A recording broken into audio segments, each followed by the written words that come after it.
రాసిస్తా రాయలసీమ అస్మదీయులకు జగన్ భారీ భూ సంతర్పణ మొత్తం 50,000 ఎకరాల ధరాదత్తం ఎన్నికల ముందు హడావుడిగా నిర్ణయం జనవరి 3వ వారంలో కంపెనీల దరఖాస్తులు ఆ వెంటనే అదే నెలలో కేబినెట్ ఆమోదం జేఎస్డబ్ల్యూకి 20,000 ఒక్కొంద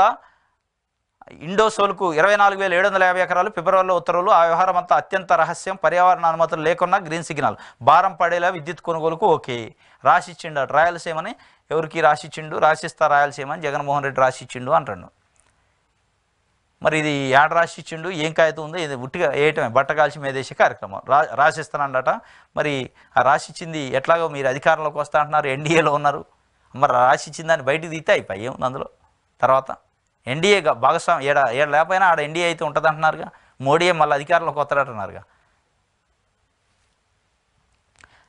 పేదల పెన్షన్ 4,000 1వ తేదీన ఇంటికి పంపిస్తా చంద్రబాబు నాయుడు గారు చెప్తుండు బయట ప్రాంతాలకు వెళితే ఒకేసారి 3 నెలల పెన్షన్ సైకో పాలన నుంచి రాష్ట్రాన్ని కాపాడుకోవాలి ప్రజాస్వామ్యాన్ని పరిరక్షించుకోవాలి మా 3 పార్టీల ఎజెండా ఇదే 160 అసెంబ్లీ 24 పార్లమెంట్ స్థానాల్లో కూటమి గెలిపించండి మేమొస్తే దోపిడీ బాధుడు ఉండవు కక్షపూరిత రాజకీయాలు ఉండవు డ్రగ్స్ గంజాయికి వైసీపీ దన్ను కిళ్ళీ కోట్లలో కూడా దొరుకుతున్నాయి నిర్లక్ష్యంగా వదిలేస్తే జీవితాలు నాశనం దీనిపై నేను గతంలోనే మాట్లాడితే టీడీపీ కార్యాలయాలపై దాడి చేశారు వేధింపులతో ఊరువాడ ఆత్మహత్యలే ఎవరి ఆస్తులకు రక్షణ లేదు కుప్పం నుంచి ఎన్నికల శంకారాము మీ ఆస్తులకు అయితే ఉంది కదా రక్షణ మీది ₹1 అన్న పోయిందా మీది ఎక్కడన్నా ₹1 మీరు అన్న దోపిడీ ఇది అంతా అంటున్నారు కదా దోపిడీలో మీదేమన్నా పోయిందా ఒక గజం జాగా పోయిందా జనాల పిచ్చోళ్ళు చేయడం జనాలను రెచ్చగొట్టే కార్యక్రమం తప్ప ఇందులో ఏమైనా ఉందా సైకో పాలన నుంచి రాష్ట్రాన్ని కాపాడుకోవాలట ఎవరు సైకో ఇప్పుడు ఎవరు సైకో అనేది ఇవాళ ఏపీలో ప్రజల ముందు పెద్ద ప్రశ్న అనమాట అసలు పదే వీళ్ళు 5 ఏళ్ల నుంచి సైకో అని జగన్ అంటున్నారు మరి మాకు అసలు అర్థం కాని ఏంటంటే చంద్రబాబు నాయుడు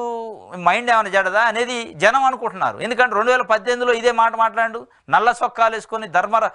ధర్మ పరిరక్షణ ఏదో సభలు పెట్టి మోడీ టెర్రరిస్టు మోడీ ఉగ్రవాది మోడీ ఇట్లా మోడీ అట్లా బీజేపీ ఇట్లా అని మళ్ళీ అదే మనిషి అదే నోరు అదే వ్యక్తి అదే పార్టీ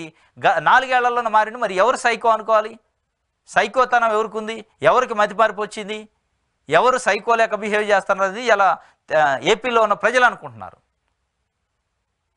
ఇప్పుడు ఒకే మనిషి ఒకే పార్టీ మీద ఒకే స్టాండ్ ఉంటే గతంలో అంత ఘనంగా విమర్శించి ఒకసారి యూటర్న్ తీసుకొని మళ్ళీ అదే వ్యక్తిని అదే నోటితోని పొగుడుతుంటే ఎవరు సైకో అనుకోవాలి జనం అనుకోవాలన్నా సైకో అని సైకోలేగా చేసేది సైకోలు ఏం చేస్తారంటే ఇప్పుడు గంట క్రితం ఒకటి మాట్లాడతారు మళ్ళీ గంట తర్వాత మర్చిపోయి ఇంకోటి ఏదో మాట్లాడతారు 4 సంవత్సరాల క్రితం మాట్లాడిన మాటకి ఇవాళ మాట్లాడికి తేడా ఉంది మరి దాన్ని అర్థం చేసుకుంటున్నారు ప్రజలు మరి దీన్ని సైకో అనుకోవాలన్నా జనాలకు ఇంటికి తీసుకొచ్చి పెన్షన్ ఇంటికి తీసుకొచ్చి జనాలకు పోవాల్సిన సర్వీస్ని ప్రజలకు ఇస్తుంటే దాన్ని సైకో అనుకోవాలన్నా జగన్మోహన్ రెడ్డి ప్రతి కార్యక్రమాన్ని ఇంటికి గడపలోకి తీసుకొచ్చి సేవ చేస్తుంటే వాలంటీర్లతోని వాళ్ళకి కావాల్సిన పెన్షన్ కానీ వాళ్ళకి కావాల్సిన మిగతా సర్టిఫికెట్లు కానీ ప్రతిదీ రిజిస్ట్రేషన్ కానీ ప్లాట్లు కానీ ఇంకోటి కానీ వాళ్ళ ఊర్లో వాళ్ళ గడప దగ్గరికి వచ్చి వాళ్ళకి అందిస్తుంటే దాన్ని సైకోతనం అనుకోవాలన్నా ఇదే తిట్టిన మోడీని అదే నోటితోని మళ్ళీ అదే మోడీని పొగిడితే దీన్ని సైకో అనుకోవాలి అనేది ఇలా ఏపీలో ఉన్న ప్రజలకు ఏది కన్ఫ్యూజన్ ఉంది దాన్ని కొద్దిగా మీరు చెప్తే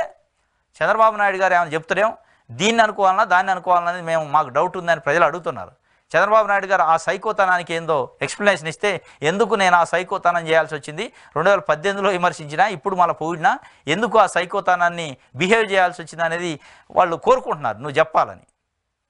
ప్రజలు ఇది